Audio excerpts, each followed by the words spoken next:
So welcome to Dario Comics. Today we take a look at Barbarian Adventure. This is like one of my first comics I did. It was a web comic and how we got there. And I will show you how my first drawings went and yeah, what I learned from this comic and how I started like really bad and then got to a place where I was somehow really happy how it turned out, and I improved a lot. And yes, I will take you on a journey of an epic comic, and yeah, it looks great and I'm kinda glad I did it. It took me a long time because it was a web comic. I only did one page at a time, but that had also a lot of good things because I could always try to make, I don't know, every page had a punchline, and so every page had to stood for himself and then also fit into the story. And yeah, so yesterday I was drawing a bit of anatomy because I wanted to get better. I saw Joe Madureira's Death Pool issue 3, and I thought to myself, man, I mean, like I wanted to draw like Joe Madureira. He draws really great. And then I thought about my stuff and what was most fun. And then I had to think about Barbarian Adventure, because in there I had Sovjets, I had Barbarians, I had New York City and all of that stuff. And this is what I want to put also in it, like fist fighting on a big plane, a bomber that takes nuclear weapons and dragons and dinosaurs into New York City and Soviets. Yeah, some pretty crazy stuff. And I will give you a short tour through the comic first of all. So, if you want to read it, it's for free on the web. And this is how it started. It's like a magical place. It looks all shitty. That's why I'm going to remaster this. And then you see a hand, and you know this dude is up to no good. I was inspired by Korgoth. I was then also inspired by, I don't know, I guess every good comic needs some orcs. So these dudes are chasing him. He's trying to get out of there. He's looking for a way out. And then, yeah, I was practicing and I was drawing digitally. This was 2014. And the first 4 pages were like just trying. I didn't know that it would be a comic. It was just like I was drawing 1-page comics for fans, and they always told me what they wanted to see, and then at that point I mixed it up, and yeah, this is what came out of them. And it has everything. It is funny, it is gory, it has science fiction in it. And yes, I know the Statue of Liberty is different because I thought this is maybe a different timeline, maybe things switched up a bit. And this is what I wanted to do. So he falls into the Statue of Liberty, he slides in, and then there he is. And then he stands up. And all of this I want to redo in a really cool fashion, but I also love how, like, I had a rawness to it. And then you see this big picture, and this is the stairs up to the Statue of Liberty. and it took me a long time. And also storytelling isn't that bad, because like I've not said a word and I'm telling a story like he's walking. I have great perspective. Not that everything is great, but for the first comic it's not too bad. I have close-ups, he's listening to something, and then he sees a marine. And this marine I have from Half-Life 1.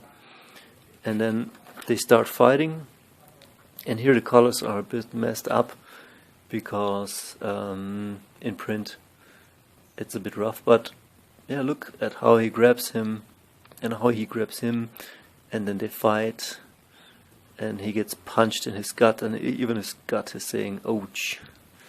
And yeah, he's then giving him another one.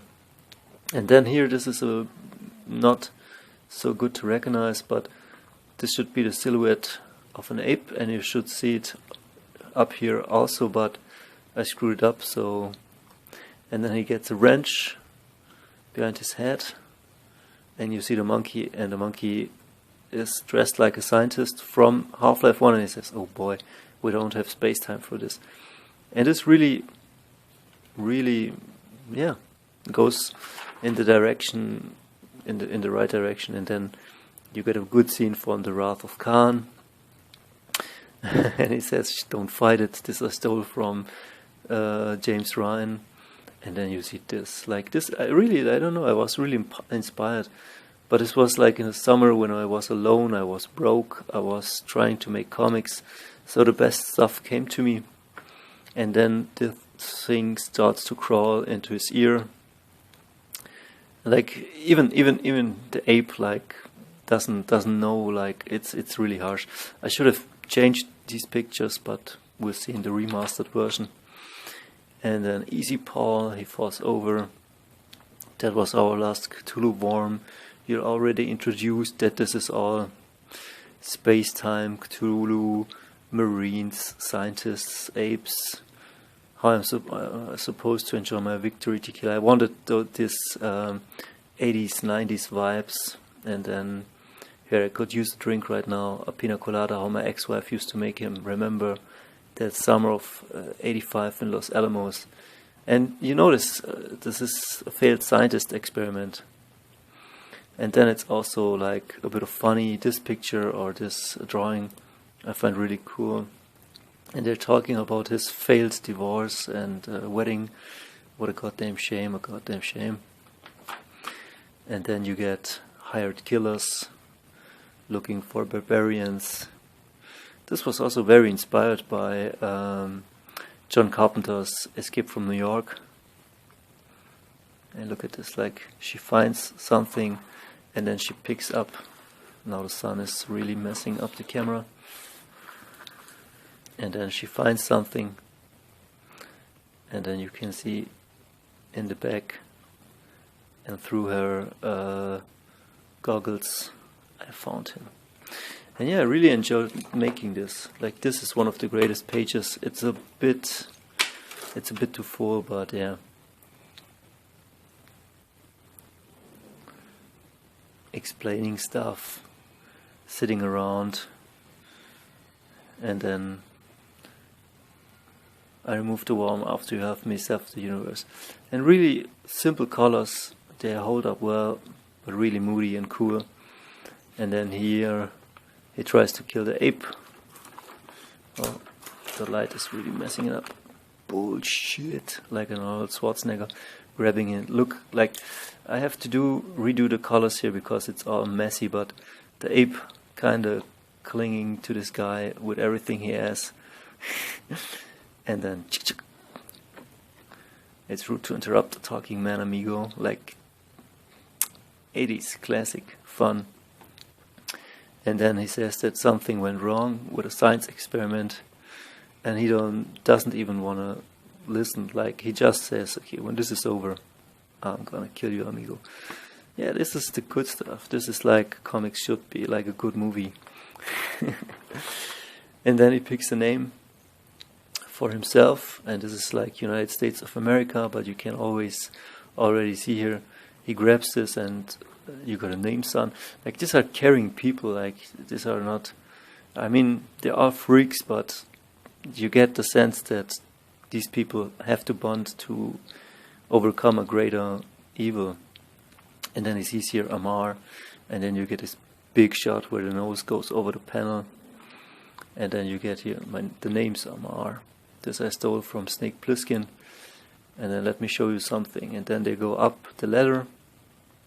This needs to be redone because it's too unclear. And then he goes up, and this is a double page spread.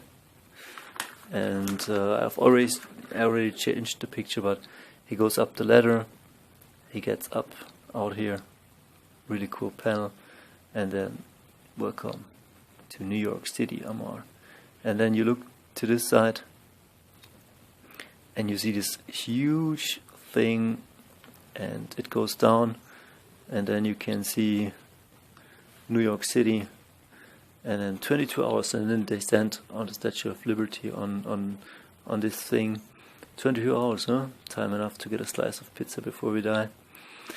And this is Barbarian Adventure. I will redo this, and I will take you on the journey. I will also show you how it came to be and some of the concepts. But yeah, and how issue 2 started with a submarine and me drawing on paper. To the next time, and I will keep you updated. See ya.